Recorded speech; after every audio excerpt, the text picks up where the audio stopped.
Tem carta do Ministro de Finanças na Staten de 1 de junho de 2020, tem MB de 4 de maio de 2020 e tem algum dia processo não que a SVB está hanteer ora kunang a kanto tijdelijke MKB-regeling. Senhor Presidente, a lei está ora vou estudar uma lei relativamente simples, está identificar claramente quem não tem direito a ribager, porque é importante passar que, em verdade, tem MKB, dus companhia que tem empregado para 50 empregados,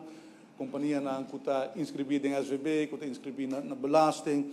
que está com nota de inserção van betaling, e zij criteriën aan komen statuts na je ora doen tijdelijke MKB-regeling.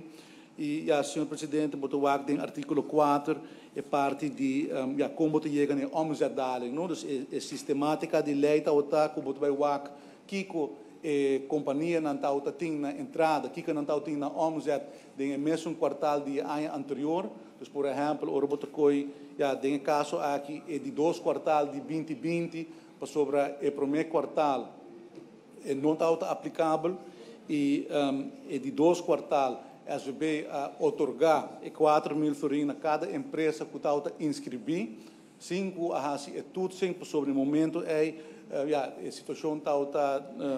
de tal forma que não por análise não a companhia não está de necessidade, pois o primeiro de 2 quartal de 2020 automaticamente a companhia inscrevia a 4.000 florins e para o que de 3 quartais ora tudo sem a tomar lugar. E o qual a companhia não mestra demonstrar que o tem omzetdaling de 25% ou mais de quartal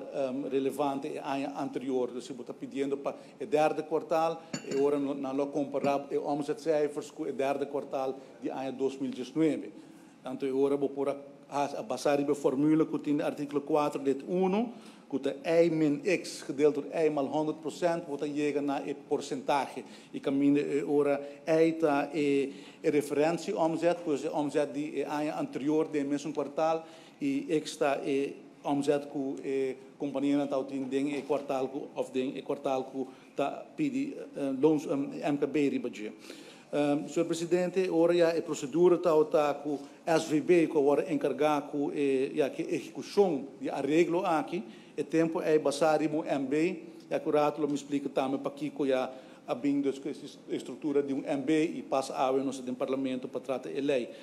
Diferentes membros do parlamento se perguntam over se e ele me explica tiki o motivo e com a sistemática atrás. Pero tal tem MB que ainda é elemento na mais importante a ordem punir, MB a ordem publicada em Landscourant também para assinar tem transparência. Agora, senhor presidente, agora é MKB toelagen te worden toegekend door de SVB, que worden encarregado com execução. Nanta hasi toetsing, nanta wake ora, se por exemplo, artículo 7, caminha com a condição nanta puni, a companhia ta cumpre que condição não aqui, se não wake a companhia ta cumpre que condição não aqui, nanta otorgar ora e MKB toelagen que te worden na basari decisão de ministro de economia. O tempo é o ministro Maduro está encarregado de carteira de economia e bom de sua responsabilidade ora é MKB toelagen não está worden otorgar